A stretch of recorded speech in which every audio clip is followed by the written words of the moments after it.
Rob! No! Hey there, retro gamers. Welcome to another episode of Game Overcast. My name is David KAELIN. I'm the Game Over CEO. And thank you for joining us. Sorry we missed last week. I was in Washington working on the Tacoma store move, and I'll actually be showing you some video of that today, so we can look forward to that. But I am sorry to miss the show. Sometimes that's just going to happen, with my travel and stuff. But I was really excited to get back to the show, and so excited I thought I'd do this really cool like Dukes of Hazzard inspired intro, and I'm sure Dan probably wasn't recording at this time, but it didn't go so well, and Rob may have been slightly injured by it. So we put a little neck brace on him, and he's going to be okay. But it did not go well. So hopefully that won't be maybe he'll put that at the end of the show or something. But that we wanted to open it in a really special way, and it was special. It was. Dan said it was special. Yeah, it was special. It was a special needs kind of show. So anyway, I'm back. I'm happy to be back. I love traveling, though. I love getting out there, visiting stores, setting up and merchandising a store. A Game Over store is my favorite thing to do. It gets me out of that office from paying bills and emails, sending emails all the time. It gets me, out into what I consider my natural element. I like being in the stores. I like merchandising. I like talking to people. And, so I got to do that all last week. And so just like we did in Houston in January, I took some video, and we're going to show some footage later in the show today of the store from kind of the beginning, middle, and end. And so you can see the progression of that store setup. It's a really nice store. So if you're in the Washington area, you should definitely go to TACOMA Mall in Tacoma and check that out. We are literally right in the middle of the mall. It's a nice mall. It's got, H&M, Apple Store, all your usual mall suspects, Spencer's, Hot Topic. We're right next door to a Vans, across from Zoomies. There's a lot of cool shops in this mall. So definitely check out Tacoma Mall if you're in the area. But yeah, my favorite thing is being in the stores, and so I got to give props to the staff in Tacoma. They were all great. I love all those guys anyway. But getting to hang out for like 3 or 4 days straight, was definitely a lot of fun, and they worked really hard to help me with the transition, and Tian too. Special shout out to Tian. Thank you, Tian fan.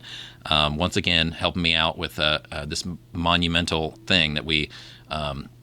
Most people would take a team of people in like a week to do, but with just a few of us, we did it in a few days. But that's how we roll. Minimal staff, maximum efficiency. That's how we do things. But anyway, it was great to be there. Great to spend time with those guys, and the customers in this store, were amazing, and especially the way we moved this store. So it went from like a little side hallway in the mall. The places where not a lot of people go. People found us because they were looking for retro games, but nobody just happened to wander by our store. They had to kind of know it was down that little hallway. But now we're in the main aisle, so we get all the mainstream, everybody that's in the mall sees us now.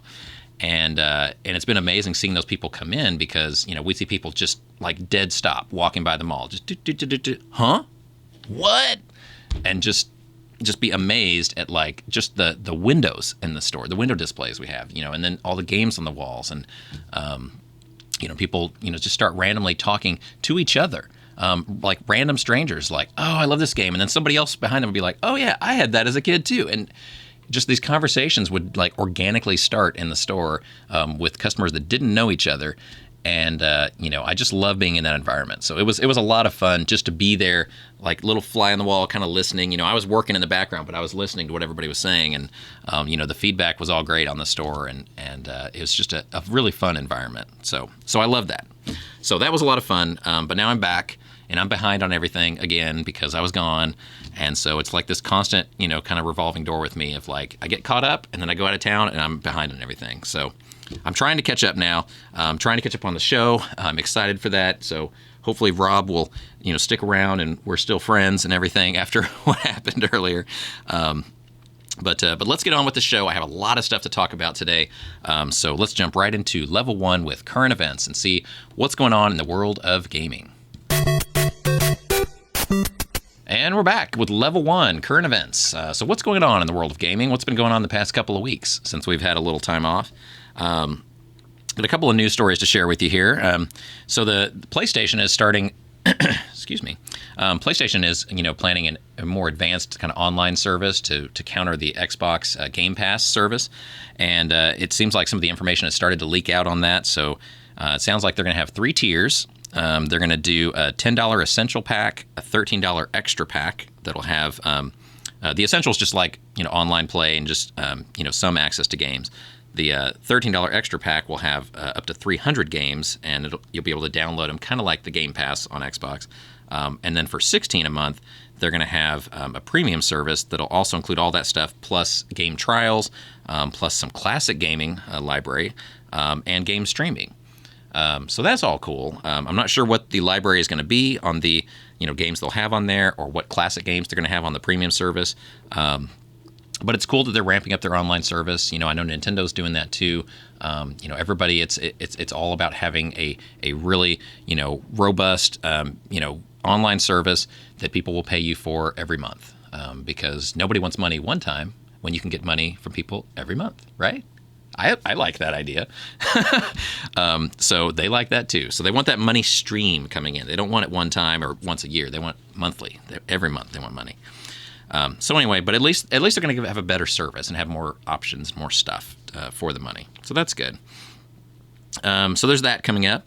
Also, a couple of cool new games that are of interest specifically to retro game-minded people on the current gen consoles. So PS4 and Switch are getting a Wonder Boy collection, which will be really cool. That's going to have 4 of the Wonder Boy classic games on it. 2 of the arcade original ones, the original and then Monsterland. And then they're also going to have 2 of the Genesis versions, the Monster World and Monster World 4 on there. So 4 games in one, coming soon to PS4s and Nintendo Switch. So that'll be cool for all the retro game fans out there. Also, this one I was really excited about. There's a Pac-Man museum coming out to Nintendo Switch. And that's going to have 14 games, 14 Pac-Man games. And so, I challenge you to think of 14 Pac-Man games. Because everybody knows Pac-Man and Miss Pac-Man. And ironically, as far as I can tell, Miss Pac-Man's not on this. I bet I could name 14 Pac-Man games. Oh, Dan thinks he can name 14 Pac-Man games. Okay, don't look at anything. We're going to quiz Dan right now. We're going to do it right now? Right now. Should I come over there? Yeah, come over here. Okay. All right. Hot shot. There's a lot of Pac-Man games. Okay. I'm going to do it. And I don't have the list here, so I'm just going to have to... I'm going to do what you did, except not break Rob. Yeah, be careful with Rob, because Mario. I don't like to damage my valuable stuff here. 14 let's go. games. Okay, I'm going to count out. Number you 1. got Pac-Man on the arcade, that, right? Easy. Pac-Man Jr. And I can't do Miss Pac-Man? I didn't print out the list, so I don't really remember what the 14 are. I'm just so I'm not going to be able to judge. You can just make up stuff, I guess. 14 Pac-Man games then. But Miss Pac-Man wasn't on the list. Miss Pac-Man. I thought that was the oddest thing, because Miss Pac-Man is arguably the most popular Pac-Man game made, right? Like, it was more popular than regular Mr. Pac-Man. Pac-Man 2: The New Adventure. Okay. I don't have the list. Pac-Man, I was just saying 14 games, and you're like, I can name 14 games. Okay. Pac-Man World. Where were we on? World 3, 4? 2. Pac-Man World 3. Okay. Why are you on 8? Should I start over? Good Lord. Pac-Man. Okay, Pac-Man. Pac-Man Jr. Junior. Miss Pac-Man. Okay. Pac-Man 2: The New Adventure. Okay. Pac-Man Fever. Pac-Attack. Pac-Man World 1, 2, and 3. Pac-Man...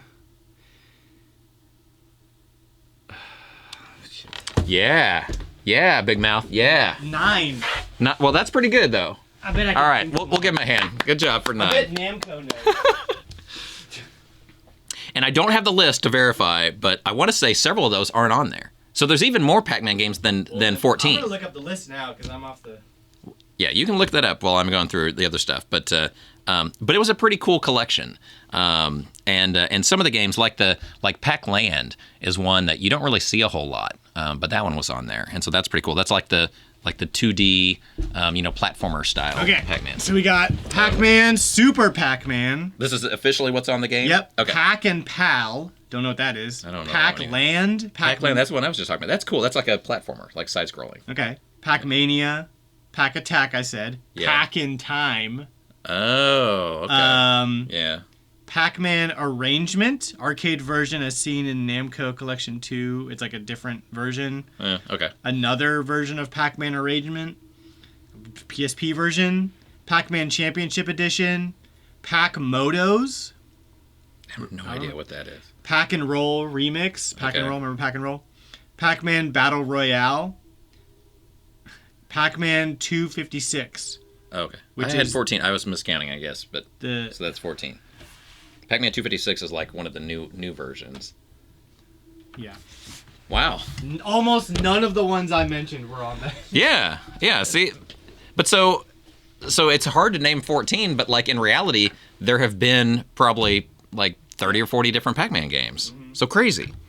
But normally, you get one of those collection type, like classic Namco collection games, and you get like one Pac-Man game or maybe two or whatever. But I'm excited about this one. I think 14 Pac-Man games is awesome, and like we kind of mentioned too. There's a lot of different styles in there. They're not all just like what your stereotypical Pac-Man is, where you go through the maze, and there's puzzle games, there's side scrollers, there's all kinds of different versions of games that they stick Pac-Man characters in there.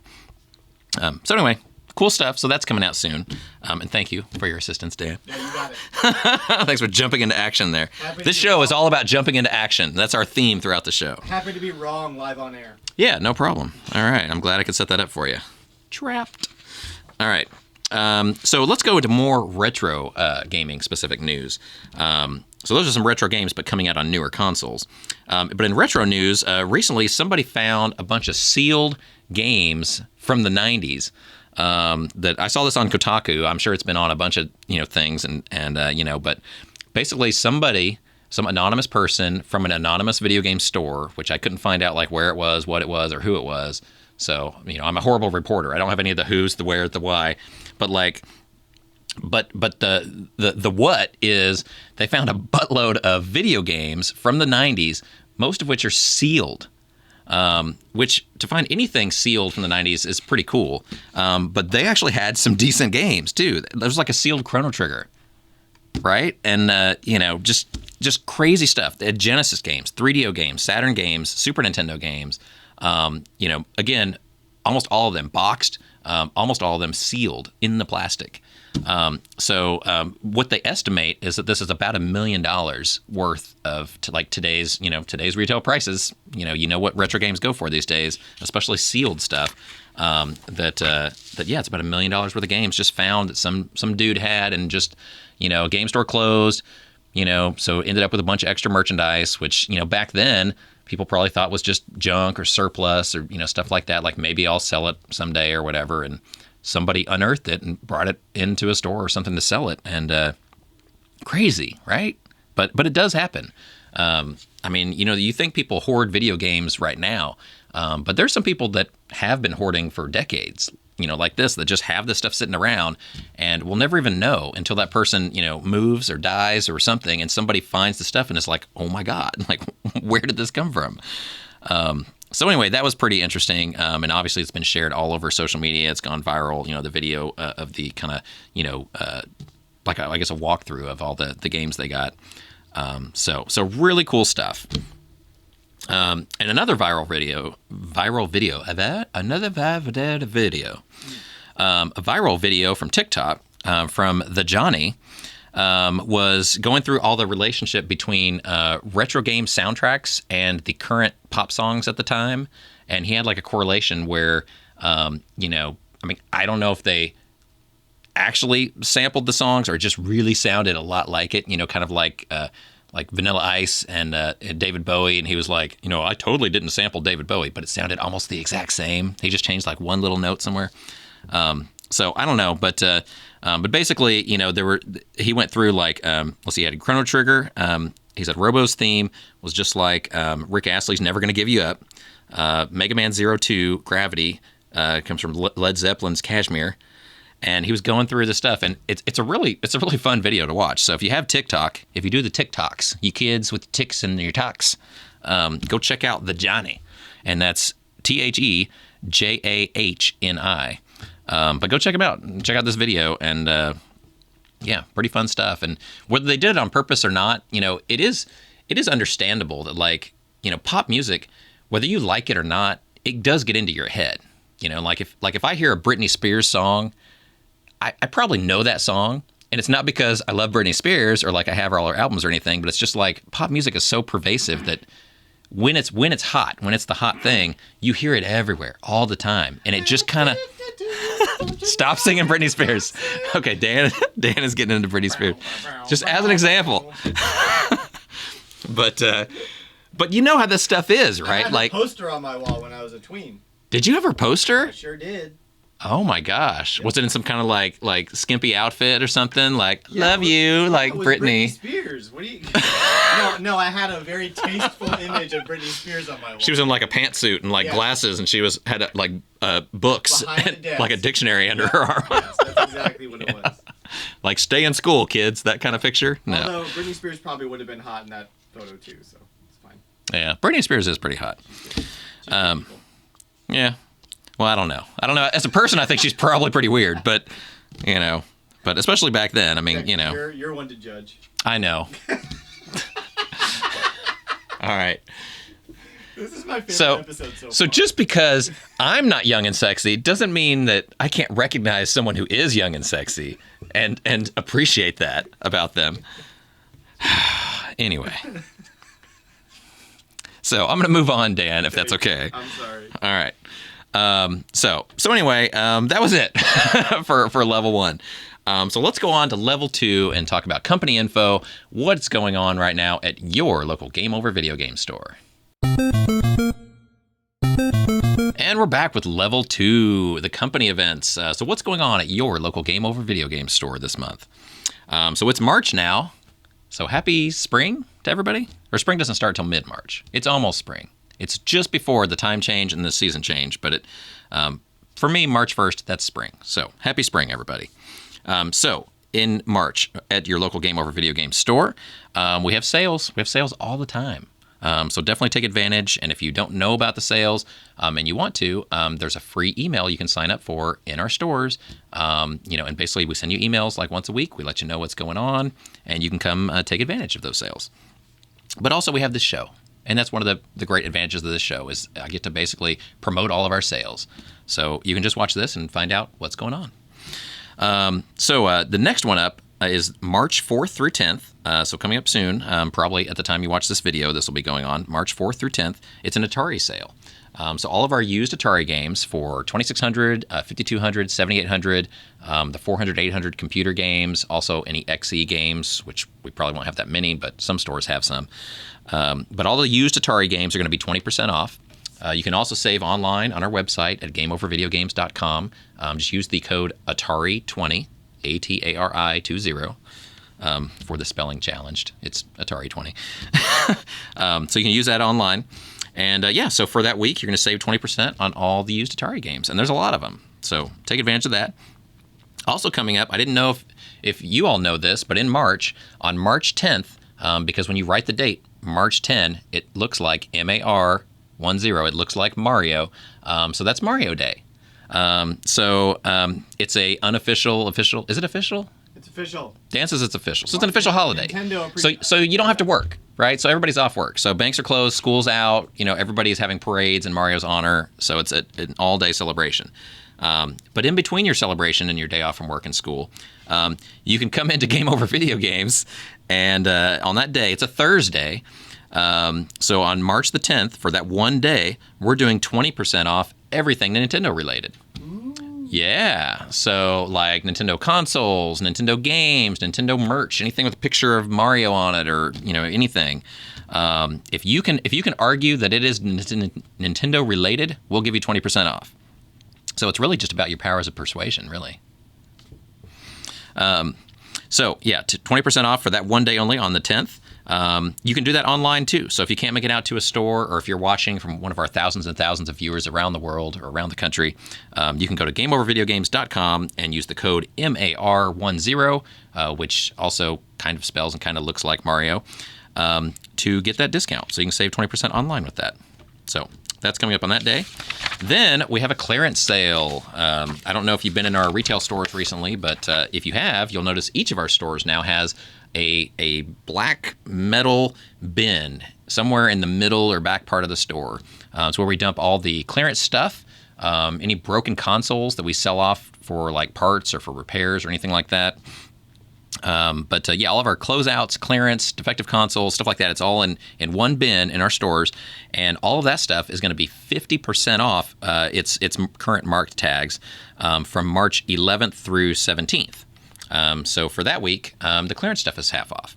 That sale is obviously in the stores only, and the selection will vary by stores. Some stores may have only a little bit of clearance stuff. Some stores may have a huge tub or bin of this stuff, and they may have stacks of like broken, Xboxes or surplus controllers or AV cables or whatever. There's quite a bit in some stores, so you might have to kind of search your local Game Over stores to find it. But every store has at least a little bit of clearance stuff, and it's all half the marked price. So take advantage of that. That's March 11th through 17th. So that gives you the next couple of sales. So if you don't get our emails or you don't get out much or whatever, like you can kind of plan your attack for March for when you need to come visit our stores. For upcoming events, we do our monthly retro tournaments, the Super Retro Challenge. We do that in every market, every major like metro area where we have Game Over stores. And so some of those are coming up. On Saturday, March the 12th is the next one. And if you can't make that one, the one after that in April is going to be April the 9th. So it's always the second Saturday of the month. And it's normally at night around like 5 or 6 o'clock near the end of the day. And so the stores that do it are the one in South Austin, the one in Arlington, the one in Selma, Texas, north of San Antonio, and the one in Houston on 1960 on the north side, and then the one in Bellevue, Washington. And so those stores are all of our main tournament stores. So they'll be doing events on those days. And you just have to check their local Facebook pages to find out the details on what the game is, what the rules are, what time signups are, and stuff like that. But, as always, they're free to play, and there's prizes if you win. There's no penalty if you lose. You're going to meet cool people there and check out what I would say is a cool store while you're there. So, yeah, lots of fun. So definitely check that out. In Classic Game Fest news, Classic Game Fest continues to roll right along. The vendor list is getting longer and longer and longer. So if you haven't gotten your vendor booth yet, you need to get on that because we are well over 70 vendors now. We're up to 76 vendors now, and it's growing literally daily. So if you want to have a booth to sell either stuff for your company, your store, your side hustle, your arts and crafts, Nintendo or video game related stuff, part of your collection, your duplicates, anything like that. Booth? No kissing booth. It has to be video game related. What if I'm how are you going to kiss video game related? Dressed as Princess Peach? Okay, Dan wants to dress as Princess Peach and have a kissing booth. Fine. I didn't say I wanted to. I'm just asking. Oh, hypothetically? Yeah. That's something a person. I'm asking for a friend. Asking for a friend. Okay, so Dan wants to know if a friend who likes to dress up as Princess Peach and have kissing booths can have one at CGF. You know what? Friend of Dan, who shall remain nameless? Sure. You can have a kissing booth at CGF. I'll even give it to you for free because I want to see it happen. So, yeah. So we'll work that out. Threaten me with a good time. Hey, your kissing booth threatens me with a good time. So now featuring a kissing booth. So why wouldn't you want to come to CGF now? Everybody gets kissed. That's what we want after a 2-year pandemic, right? Everybody wants a big fat sloppy kiss. And now free with every admission to Classic Game Fest. Oh Lord. Is this show going to air or are we going to redo this whole show? No? Dan says we don't have time to redo this show. Oh God. Okay. Okay. Sorry. So, CGF. So, bigger, better, awesome. You want to be there. You want to be kissed and loved, don't you? So come out to CGF. You can get all the details at ClassicGameFest.com. You can buy tickets at ClassicGameFest.com. You can sign up for a vendor booth at ClassicGameFest.com. You can do everything except kiss us through ClassicGameFest.com. So definitely check that out. The guest announcements are starting this month. So, I mean, it's just the beginning of March right now, but depending on when you watch this show, the announcements are starting this month. So you will be seeing them soon if you haven't already on our social media, on our emails from Classic Game Fest and stuff like that. So we are going to have a really cool assortment of special guests and panels and bands and I mean, you know how we do it. It's going to be huge. It's going to be a lot of cool stuff. It's like a 3-ring circus of video game excitement. It's going to be amazing. So you definitely want to be there. So anyway, CGF rolling right along. And that's really it. So then we're going to move on now to level 3, the feature segment of the show. And so this week, since I was in Washington last week, working in Tacoma, moving that store, I did some filming. I'll warn you in advance, there's going to be a couple little glitches that I'm going to try and have Dan do some creative editing to piece together, because I got a new cell phone, and you know how it goes when you have a new cell phone, and like happens sometimes when you have a new phone, like things just don't work out. But the hope was the videos turn out better because, hey, it's a new phone, so the camera's probably better, right? It's like more megapixels, and when you look on the back, there's not one camera now. They have like 12 or 13 cameras on the back, so but so hopefully it's better video quality wise. But for some reason, when I started the video, it like stopped randomly, so there's going to be a little glitch there. So I'm sorry, But so we're going to see, actually, this week is going to be videos of the store move. So you're going to see the Tacoma store. And then next week on the show, we're going to show the Meet the Manager segment, and we're going to have the new manager of that store in Tacoma, Jacob. So that's going to be awesome. And that's the one with the glitch in there. So I guess that'll be next week, really. But this week I've got, I think, 2 or 3 videos. I forget how many I took, but we're going to try and splice them together and put together a montage for you now of the new location in Tacoma. So let's go to that now with our feature segment and check out the new store. Hey there, retro gamers. David here, the Game Over CEO, and I am in our brand new location in TACOMA Mall. So here we go again. We're moving a store. And I'm going to give you a quick walkthrough of what it looks like right now. And then I'll come back every day and give updates so you can see the progression as we turn it into a Game Over store. So first of all, let me get over here to the door and I'll show you. Why didn't I start from the door? I should have started over here. All right. So coming in the doors. So that's the door. And this is the store as it stands right now. So we've got kind of a new style for Game Over. We normally have the colored walls with the red and the gold and the green. We do have the gold trim. Let me see up here around the back. But we're going with black slat wall this time. So it's a little different, but there's a lot of white on the front of the store. And so we put the black on the slat wall in the store. So it's kind of a black and white theme. I don't know. So it'll be different, something new. But this is what it looks like right now. So mostly empty. We started moving in some of the fixtures today. So this is what it looks like right now. Just lots and lots of slat wall. Got a few of the glass cases over there. And here, I'll do a walkthrough this way. Come with me on this journey. Somebody is cleaning by the front door. Awesome. So a lot of slat wall here. And I don't want to trip and die over these, but we got on the floor, they used to have the old store had the registers in the middle, and we're not going to have them there, but they still have these like boxes and all the wires that come out of them. So that's fun. And we're going to do something to hide those. So that'll be a little project for the next video, is seeing how I hid these boxes of wires. There's 2 of them. Let's see if I can show them in here. Okay, so we got one here and one down there, which is really cool if you have a register in the middle of the store. But since we're going to put our registers, closer to a wall, they're not going to really benefit us. So we just need to hide those holes so nobody trips over the little boxes. But anyway, so let me keep walking back.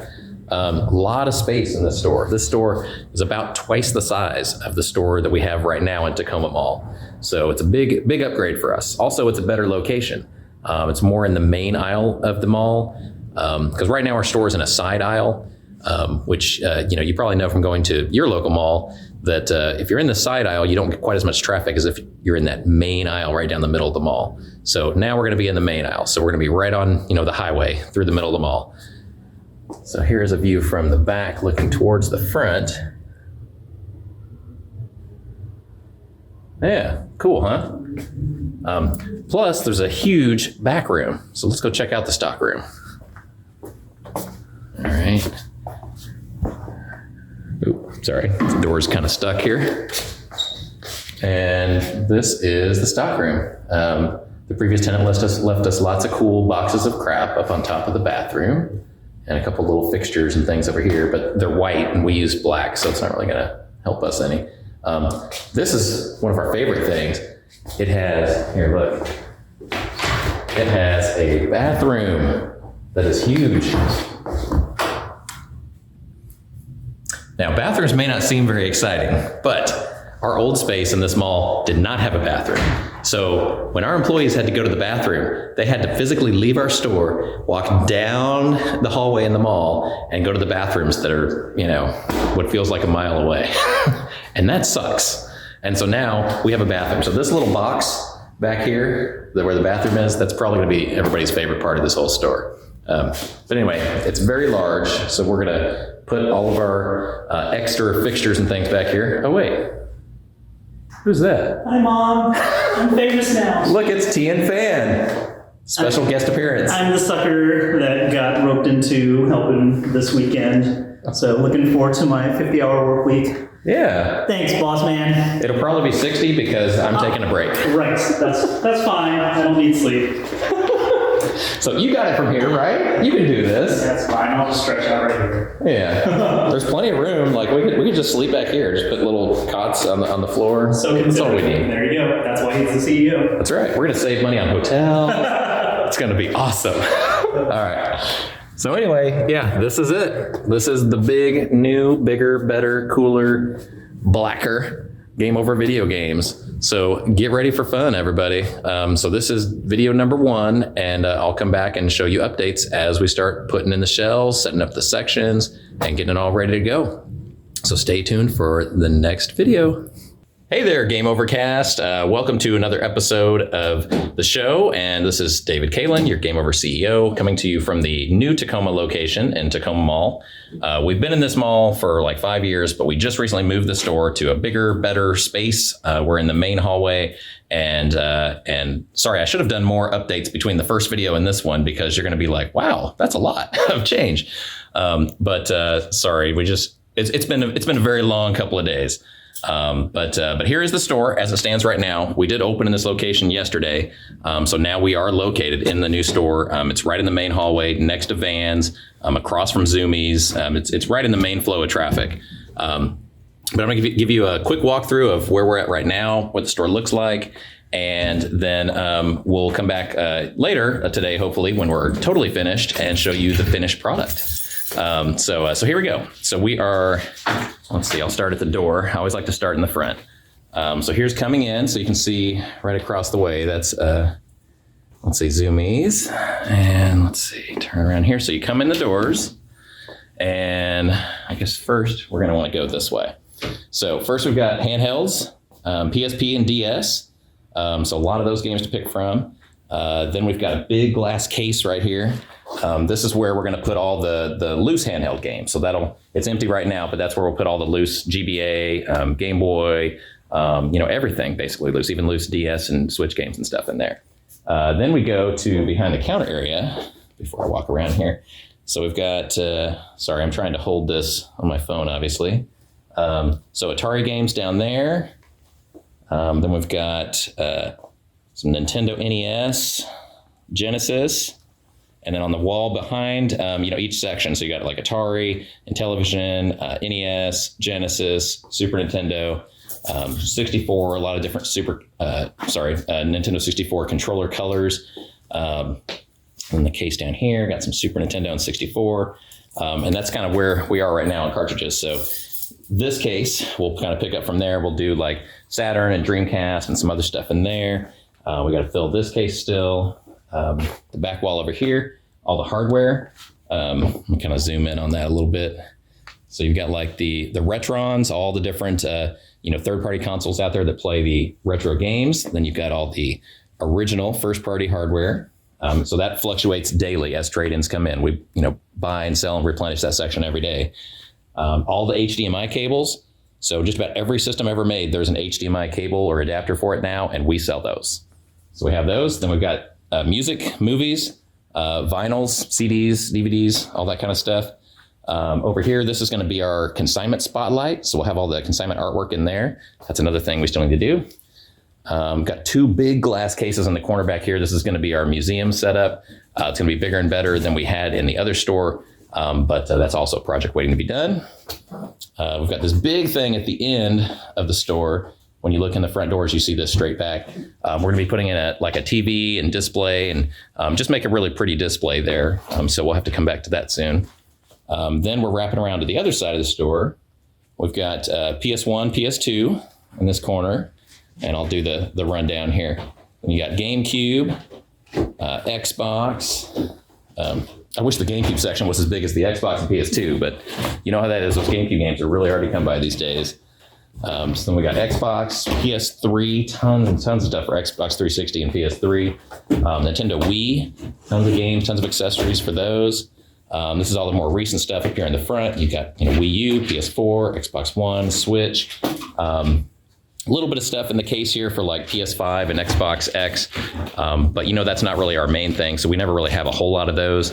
But it does come in, and we sell controllers and accessories for it. So don't think that Game Over can't help you out if you have a PS5 or an Xbox Series X. We do have at least some stuff for that. So definitely check us out. But yeah, so that is the overview of the store. So here's like a overall shot. Hi. So that's the store. Let's see, who's this guy behind the counter here? Let's go see. Hello. Who's this? Who are you? What's up, you guys? I'm Jacob.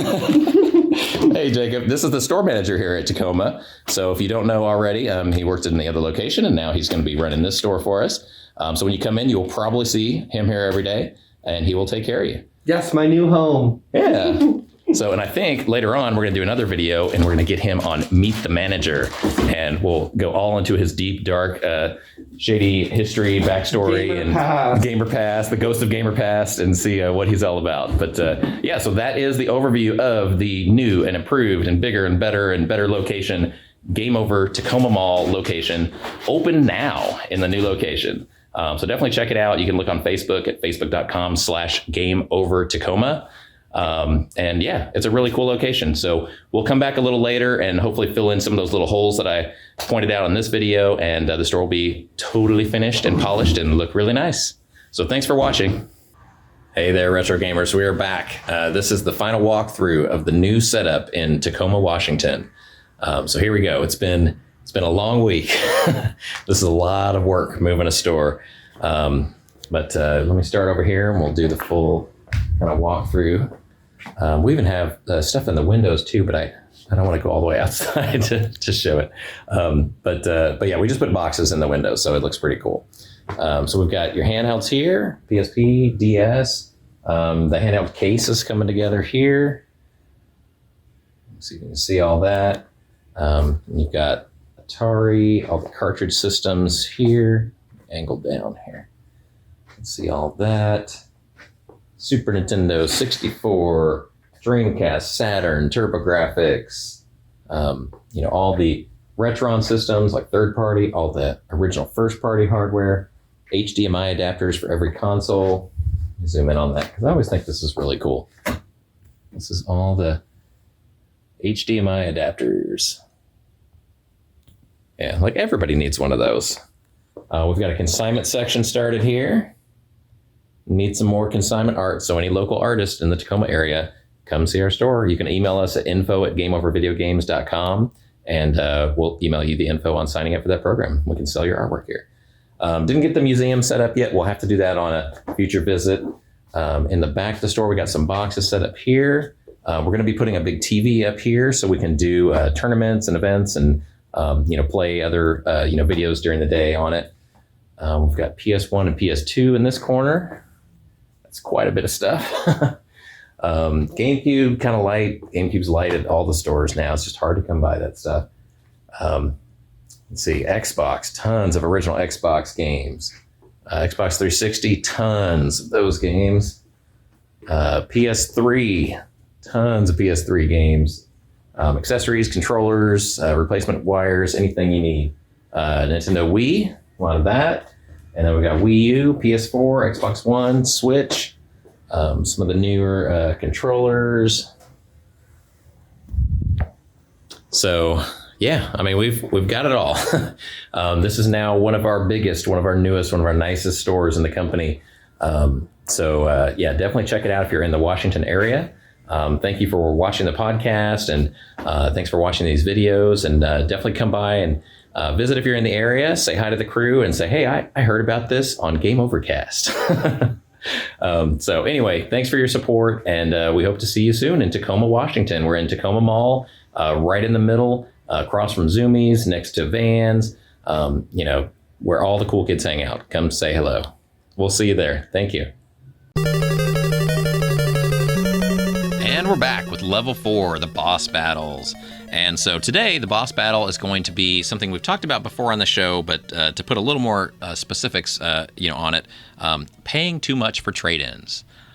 Stores like us, obviously we buy stuff from you, the public. We want your extra copies, your unused stuff, your kids' stuff they don't play anymore, or things that you just need to sell to make rent money or whatever. We want all that stuff. We buy all that stuff. We buy thousands and thousands of dollars of games every month.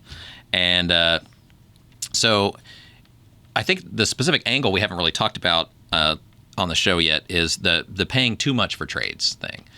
We've kind of talked about what we do and why we pay what we pay, but there's always people out there that think that you can just even trade something, right? Like, well, I have this game that's worth $50 and I want this game that's worth $50. So how about I just give you my game and you give me your game, and then nobody owes anybody any money. We just do even swaps. And unfortunately, nobody does that. No person-to-person transaction would work like that. They normally want more than whatever they paid for their game, and stores want more than what they paid for the game because you don't do any of that kind of stuff for nothing. But it's always interesting to me when people reach out with stuff to sell, because I get emails all the time from people that they want to sell some games. They want to sell a collection. They want to sell like a video game store that they had that closed or something. But oftentimes what people do is they send me like a list from Price Charting or someplace like that of exactly what they have, like every single game, the condition, the box, is it a 9 out of 10 quality or whatever, and then what Price Charting or whatever kind of collection website that tracks the totals it says it's worth. And so if they have like $10,000 in like retail price of games, obviously we're a retail store, so that's what we would sell it for. So we can't pay that, because then we'd pay that and then sell it for that, and it would take us a lot of time to sell $10,000 worth of games. So there's nothing for our trouble, nothing to make that kind of worthwhile for anybody. And so sometimes they'll say, well, I'll sell it to you for like 80% of Price Charting or 70% of Price Charting even, or whatever, and they think that's a good deal for us.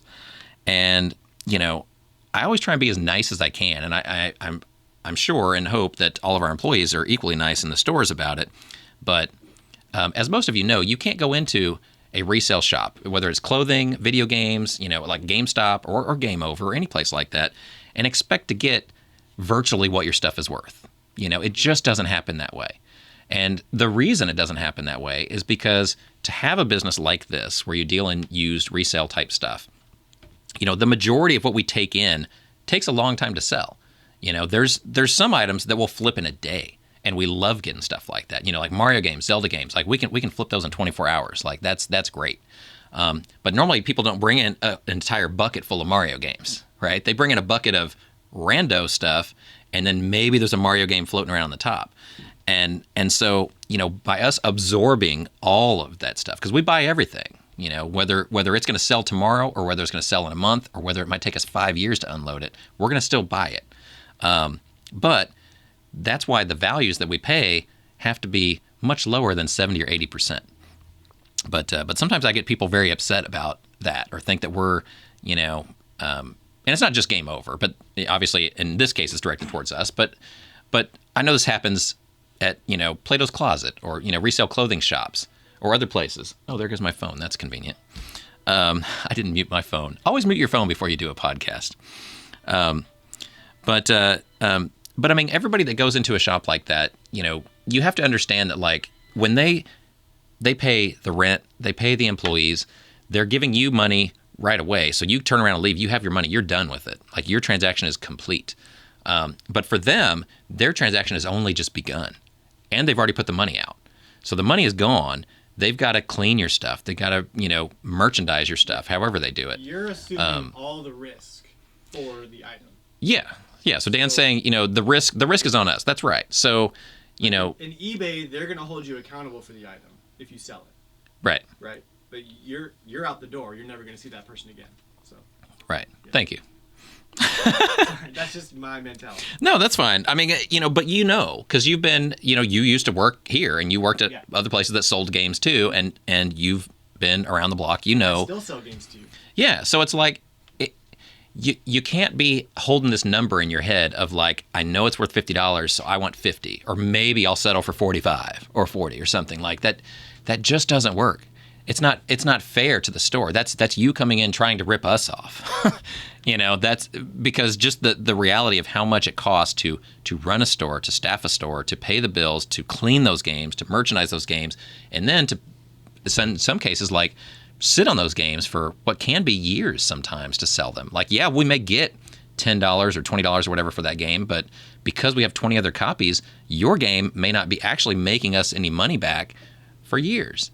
And so there's got to be a gap, and that gap is big. And sometimes that's hard for people to take and hard for people to swallow that, that difference.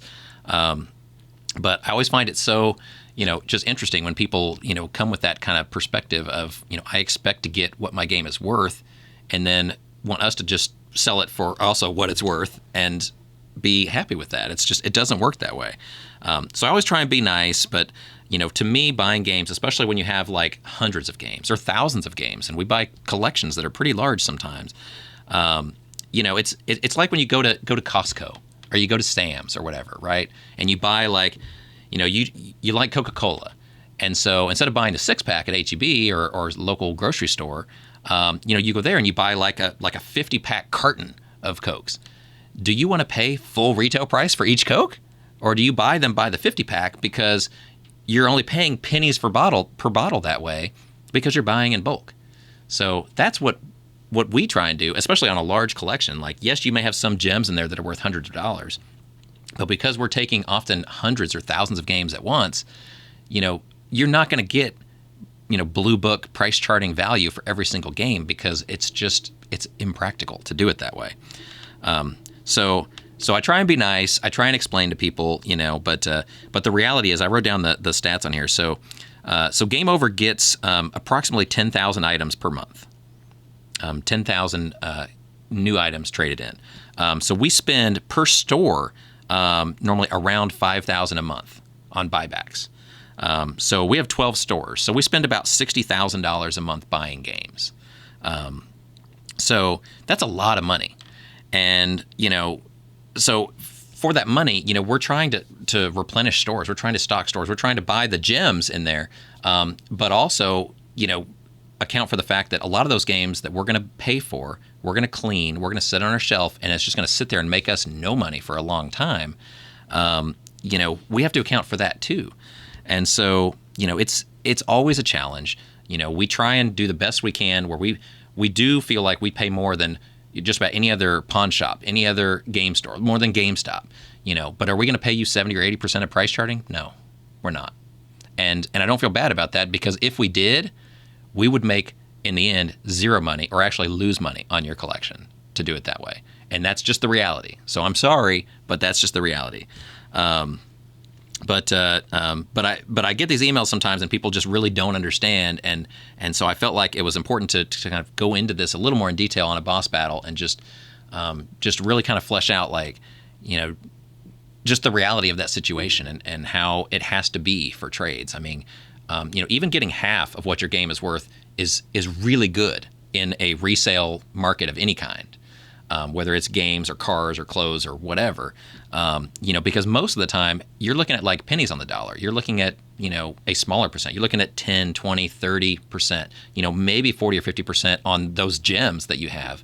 But on the bucket of like random Atari games or the common, PS2 games, like sports games and stuff, I mean, it may be worth, each game may be worth $5 or $10, but like you're going to get 10 cents a game or something, because buying it in bulk, where we don't really need most of that bulk, it's we're really doing a favor by even buying some of the things we buy in.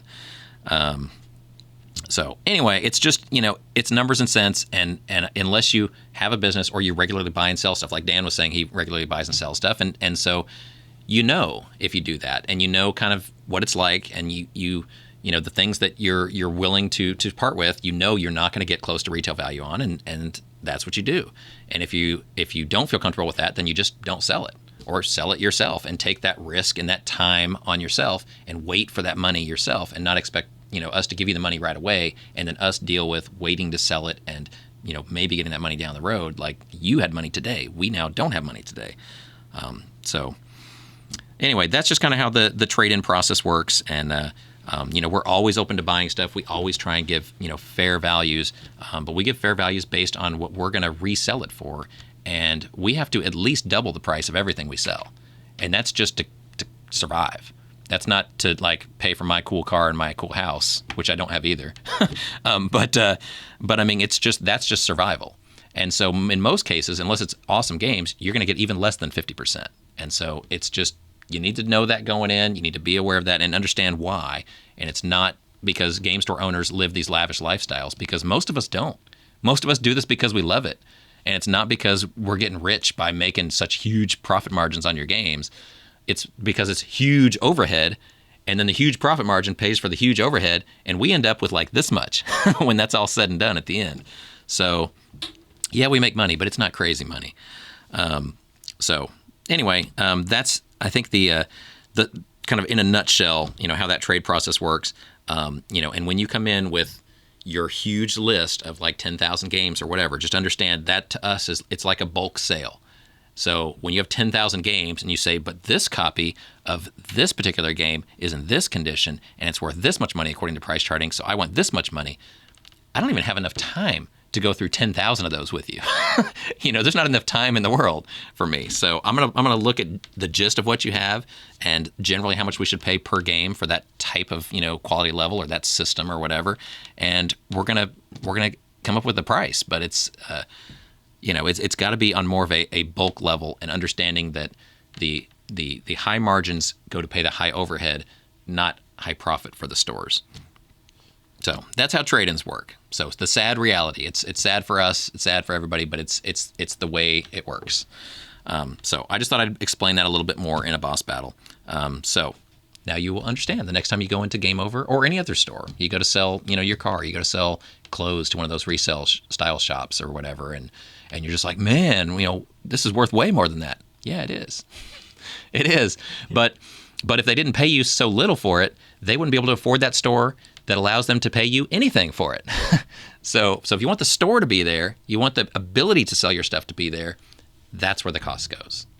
So you're paying for the ability to sell that stuff and the place to sell that stuff to exist, to pay that overhead. So that's it. So let's move on to the bonus level and talk about fan feedback. We've had a lot of feedback these past 2 weeks. And so since I've been gone from the show, I'm excited to get into that, and we will go there now. And we're back with the bonus level fan feedback. Let me go through some of the comments we've had in the past couple of weeks. A lot of great feedback. First of which, somebody commented that we hit 900 subscribers. Yay!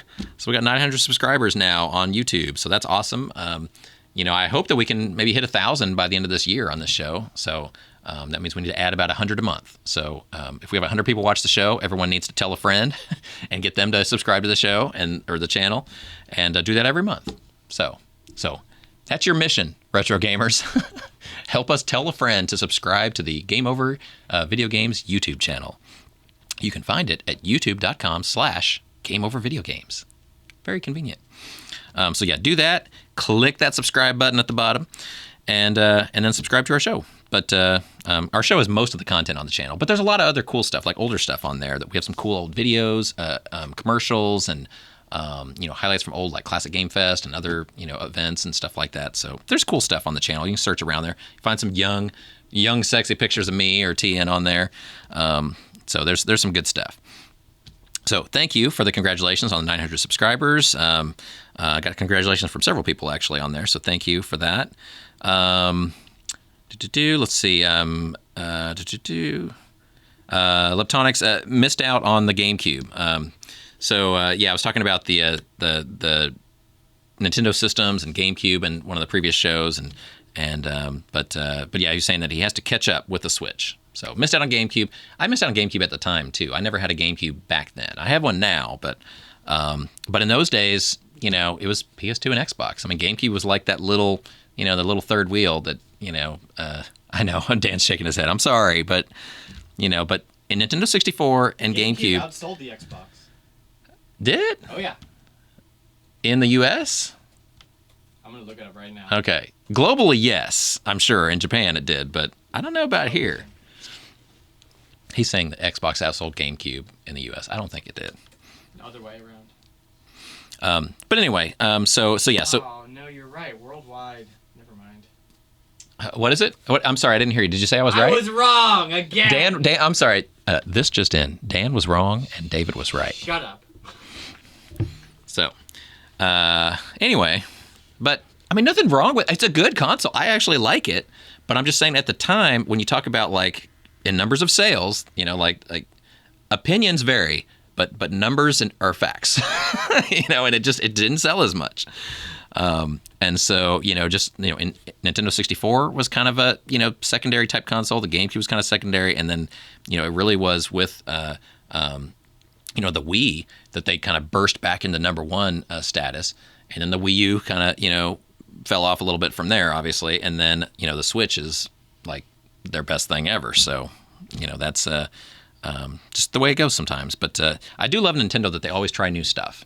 And so even if their stuff is not state-of-the-art, latest and greatest, best on the market, they always stand behind it. And they always say, you know what, we know it's different. We know it might not even appeal to as many people, but we're doing something to be creative and to be different. And, hopefully it'll work. And, it either doesn't work or it succeeds beyond wildest expectations, right? And so Nintendo doesn't really do anything halfway. So they either fail spectacularly or succeed spectacularly. They're just like this. This is Nintendo. When you experiment, you rise or fall. But without experimentation, without pushing boundaries and limits and challenging yourself, you can never achieve those high things because you just do a little better than the last time and a little better than the last time. But Nintendo's like, no, we're throwing all our shit against the wall on this one, and we're gonna go for the moon. And sometimes it works. So anyway. Let's see, where was I here? Oh, somebody talking about, you remember I talked about the catalytic converter heist, the great heist of 2022? And there's one of our followers in Houston that says, in Houston, he knows the pain. So I guess the Houston area is also full of catalytic converter thieves. But yeah, it really sucks. It really sucks. So I hope none of you have to deal with that because it's definitely not like just breaking a window in your car and somebody breaks in and you're like, oh man, I got to get a new window. But those converters, those are expensive. So anyway, also there's a suggestion here for me to play Yar's Revenge on Atari 2600. Do it. So I would love to do that. Yar's Revenge was one of my favorite games as a kid when I had just the Atari. And I would play it all the time. I haven't played it much in a long time. But I did get to meet the creator, Howard Scott Warshaw, at CGF, several years ago.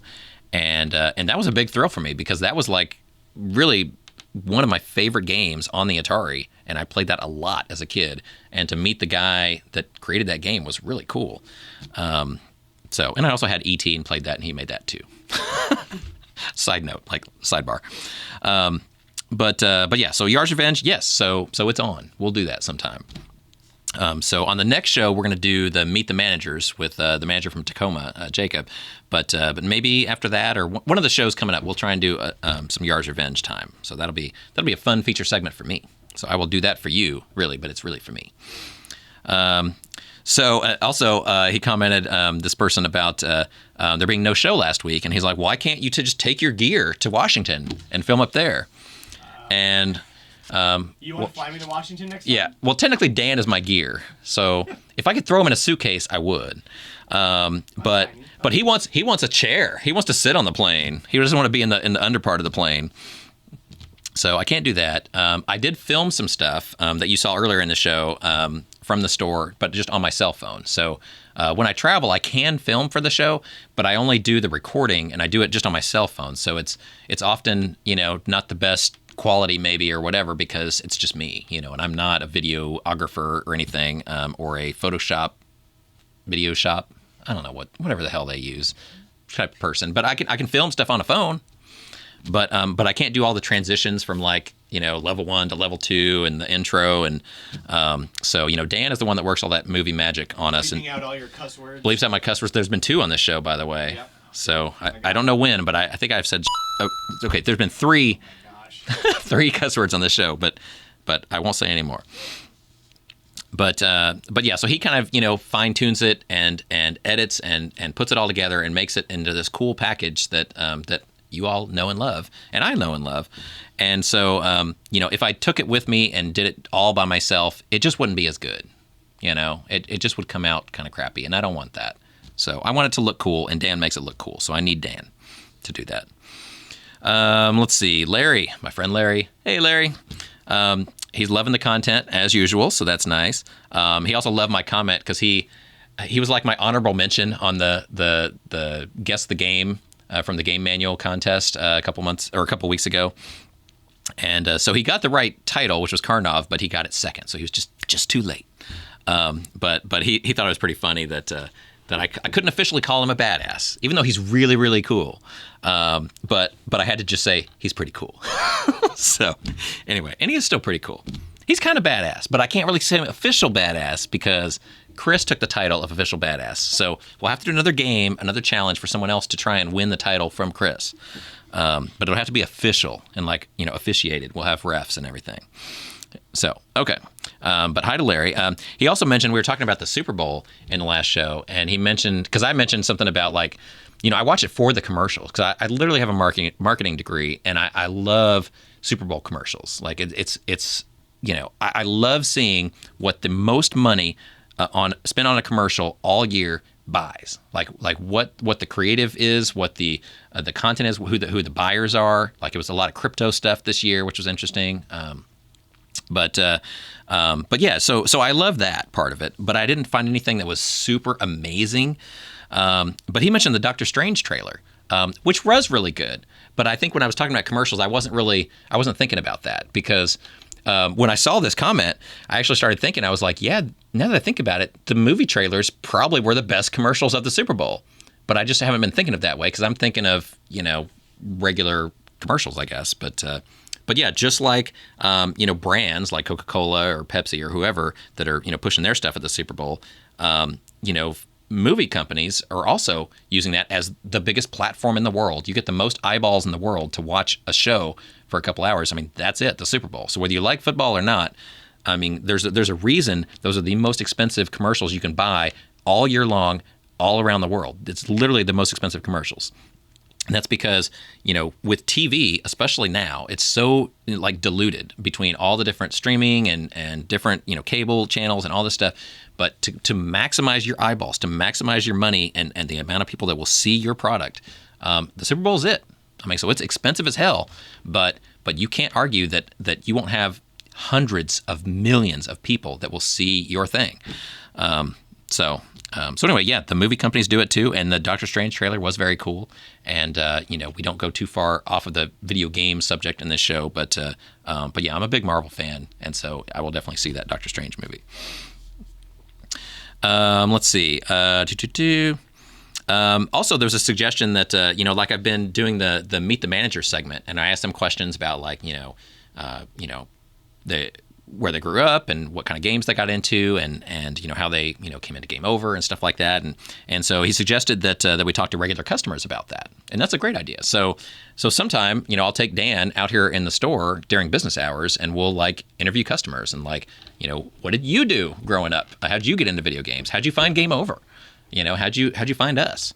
And so yeah, we'll do some reporter on the street things where I'll go to a store and we'll video some stuff like that with regular customers. That's a great idea. Let's see. Oh, and Larry loved the story of me talking to the Nissan dealer guy. Yeah, that was crazy. So if you haven't seen that, go back to the last show and watch that, because that was nuts. That was Boss Battle? That was Boss Battle of the last show. But that was pretty nuts that a guy in customer service could be like that. Anyway, let's see. Got another question from Chris is asking why we have stores in Washington. So that's a good question. I think he asked last week, like, whether we started in Texas and went to Washington or started in Washington and went to Texas. And so, we started in Texas and went to Washington. That's the way that went. But now he's a follow-up question, I guess, saying, well, why Washington? And I've had this question a lot, actually. Like, people would ask me, as we expanded, we started in Austin. And so, sure, going to San Antonio, that makes sense. And then Houston and Dallas, sure, that makes sense. In Texas, big cities, that makes sense. But then why did we not go to the next closest big city? Why didn't we go to Oklahoma or New Orleans or, Albuquerque or one of those surrounding states around Texas? Because I like Washington more. Honestly, we looked at a lot of different places to go. And, and I still hope to someday go to other places in between Texas and Washington. But when it came down to what would be the next best place to go, I definitely felt like at the time, and this was, I guess, 5-10 years ago now, but I felt like Washington was the best market to go to just because it's a very similar market to Austin where we started.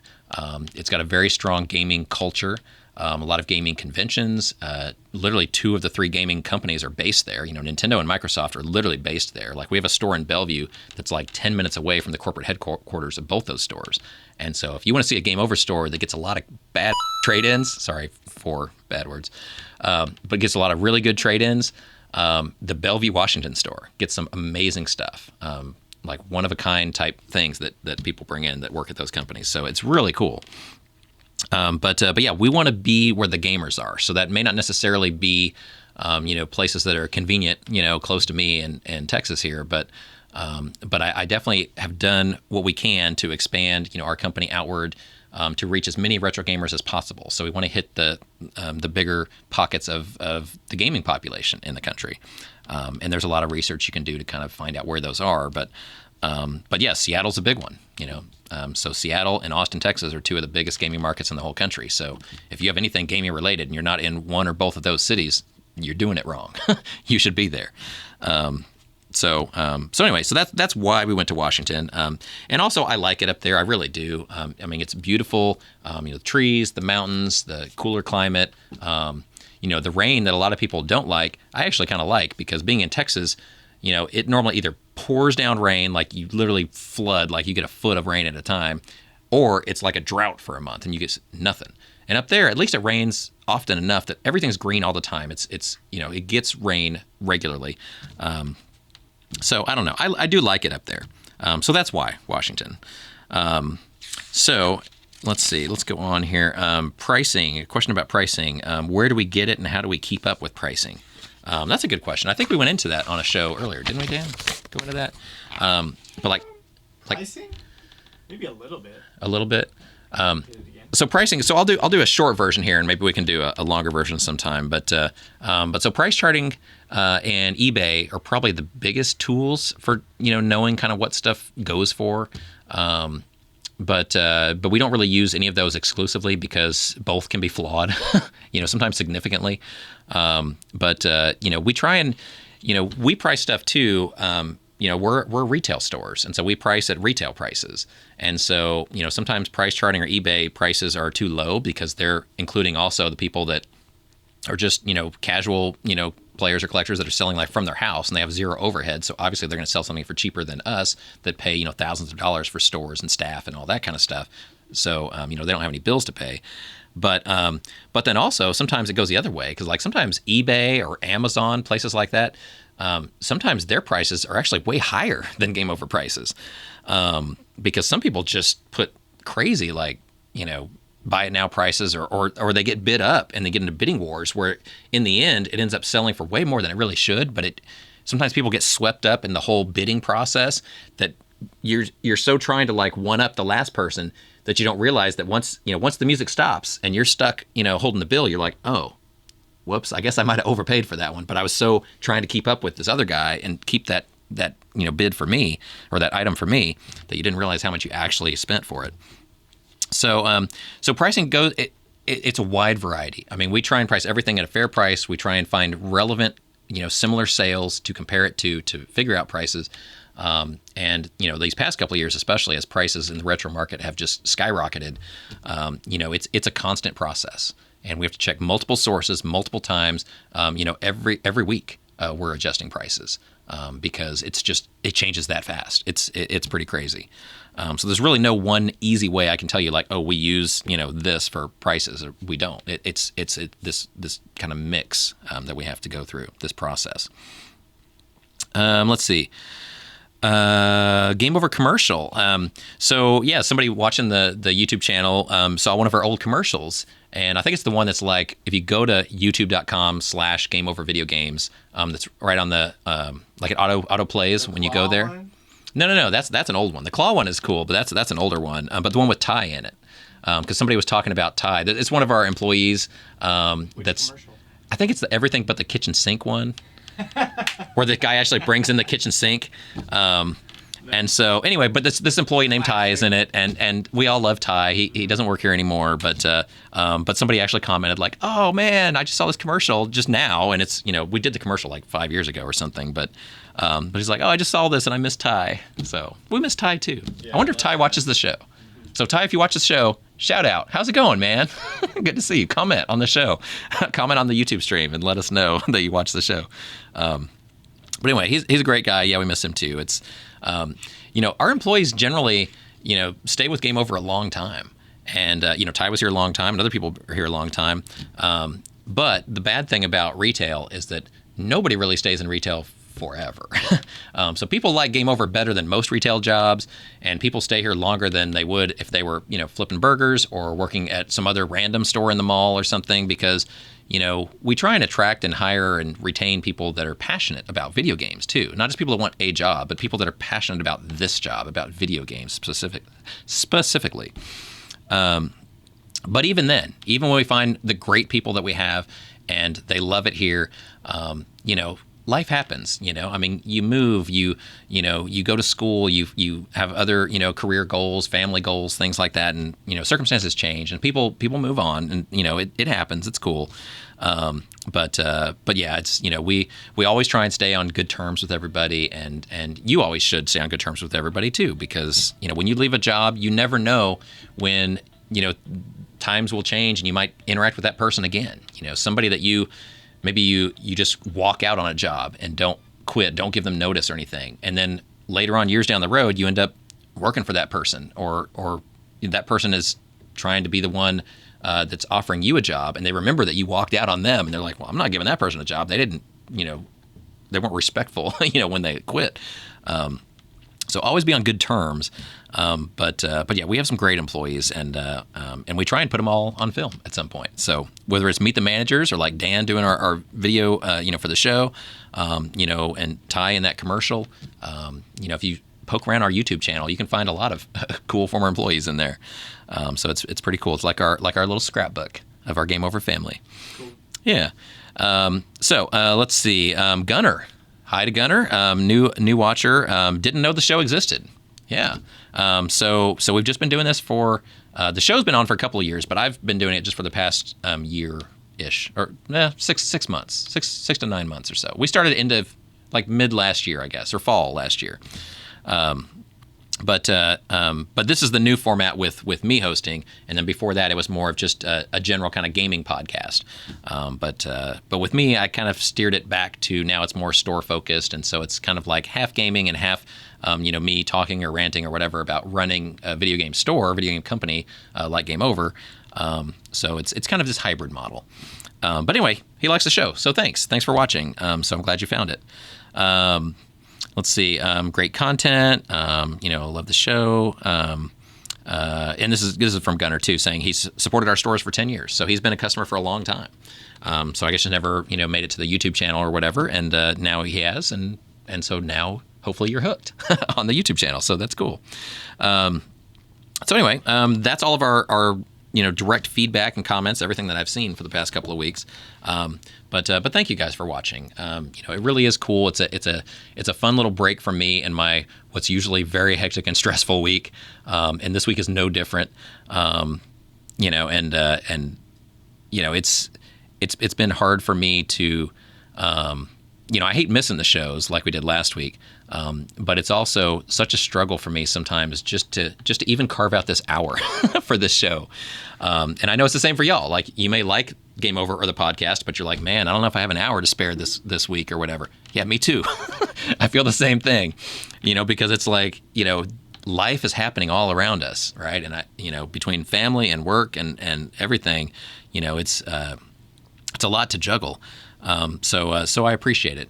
You guys taking an hour out of your time to listen and watch and just in general to support us. And whether you come in and buy stuff in our stores, whether you watch the channel, whether you just maybe a friend or family member, somebody is talking about old video games and where to buy or sell them, and you just happen to mention, hey, you could go to this place called Game Over Video Games. Like, I appreciate that.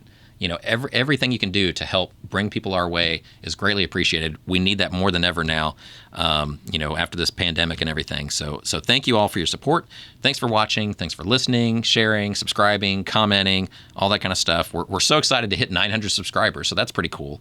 We've never actually really pursued any kind of goal to our YouTube channel, but now I am. So now we're trying to hit 1,000. So our goal is to get from 900, where we're at now, to 1,000. So please help us get there and subscribe. So thanks for supporting our stores, our podcast, and the retro gaming community in general. We all need to come together and be nice to each other. Some people in the retro gaming community are not very nice, and there's no need for that. There's no room for that. It's the kind of thing that we should all do because we love, and not pick on people because they do it a different way than us, or I don't like your prices, or I don't like your store, or I don't like this or that or whatever. It's like, well, let you be you, let everybody else be themselves, and just let's all just enjoy the games and preserving the games in whatever way, we seek to do that. So that's it for the show this week. Hope you all have a great week. We'll see you next time on the show. Game over.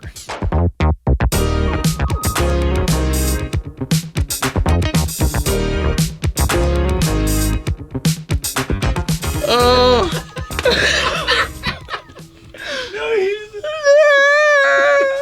He's fine. He's gonna be fine. He's not gonna make it. Oh, he is. Oh, Rob. Oh. I just heard the cries of NES collectors Rob. everywhere. The cries of the collectors saying, "No!" Have I told you it's been a long week? Jesus Christ. I think it is broken, but I mean, it was broken anyway. It was just a display, but the little thing that pivots. Well, actually, he's fine. No, he's fine. Rob, you're fine, right? Yeah, he's fine. That's great. Okay. Should I try again?